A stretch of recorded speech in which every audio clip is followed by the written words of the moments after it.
नमस्ते दोस्तों। आज हम प्रसिद्ध नॉवेल यार पापा की हिंदी में स्टोरी सुनेंगे। मशहूर लेखक दिव्य प्रकाश दुबे जी की उपन्यास यार पापा पर आगे आगे कहानी क्या है वो हम आप आज को दिखाएंगे। क्या आपने कभी ऐसा सोचा है कि जो इंसान हर केस जीत सकता है, दुनिया के सबसे बड़ा वकील है, उसकी खुद की डिग्री ही फेक है और उसकी बेटी ही उससे सबसे ज्यादा नफरत करती है। बाप बेटी का रिश्ता बहुत गहरा होता है, पर यहाँ पे बाप बेटी का रिश्ता कुछ और है।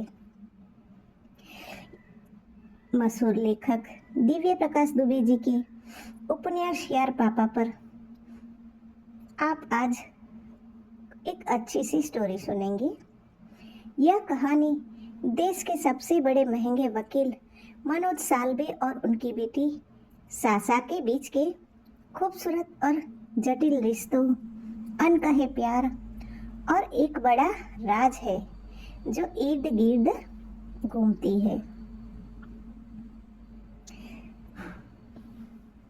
हम हमेशा सोचते हैं कि हमारे पापा हमें समझते ही नहीं है। उनके नियम, उनकी डांट, उनका कड़कपन सब गलत लगता है। लेकिन क्या हमने कभी रुक कर देखा है कि उस कड़कपन के पीछे कितना अनकहा प्यार छिपा होता है? आज की कहानी देश के सबसे महंगे और मशहूर वकील मनोज साल्वे की है। एक ऐसा वकील जो हारा हुआ केस भी जीता दे, लेकिन अपनी ही बेटी की नज़रों में वो दुनिया का सबसे बुरा इंसान बन गया। ऐसा क्या हुआ कि उसकी बेटी सासा ने उससे बात करना बंद कर दिया? चलिए जानते हैं कि दिव्य प्रकाश दुबे जी को उपन्यास पर यार पापा के इस पहले भाग में। मनोज साल्वे कानून की दुनिया का वो नाम जिससे बड़े बड़े अपराधी और विरोधी वकील कांपते थे। मनोज की फीस करोड़ों में थी।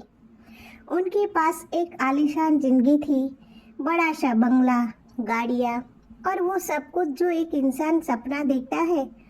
मनोज अपने काम में इतने पक्के थे कि रातों रात 1200 करोड़ के केसों की फाइल को पढ़कर सुबह कोर्ट में पासा पलट देते थे।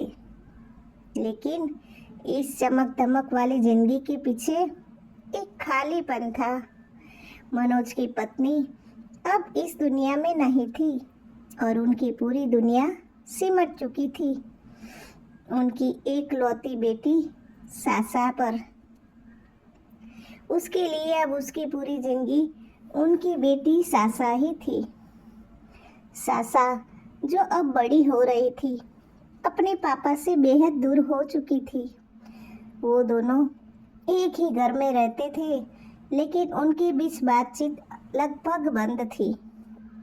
3 लोगों के बीच चाय के 6 कप रखे हो, मानो 3 खाली कप बीते हुए वक्त के लिए और 3 भरे हुए आने वाले कल के लिए।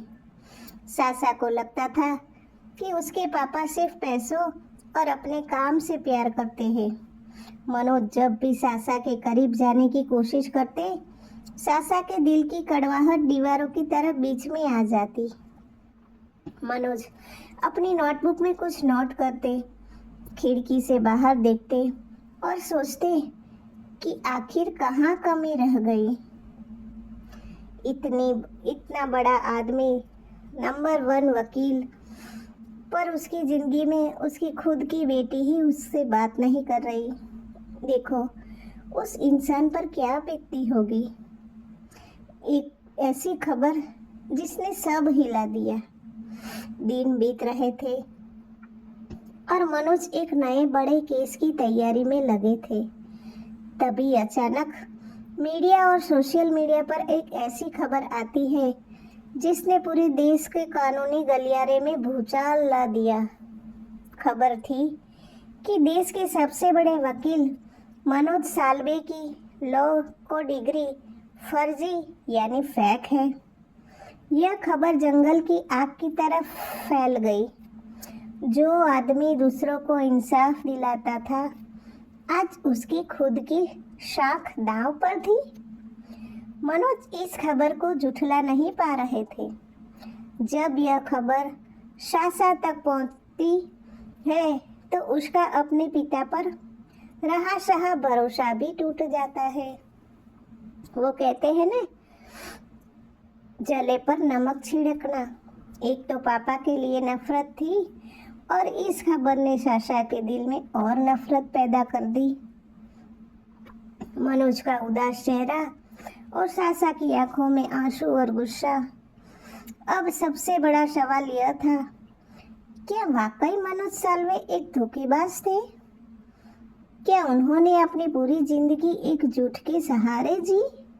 और अगर यह सच था तो साशा अब अपने पापा का सामना कैसे कर सकेगी?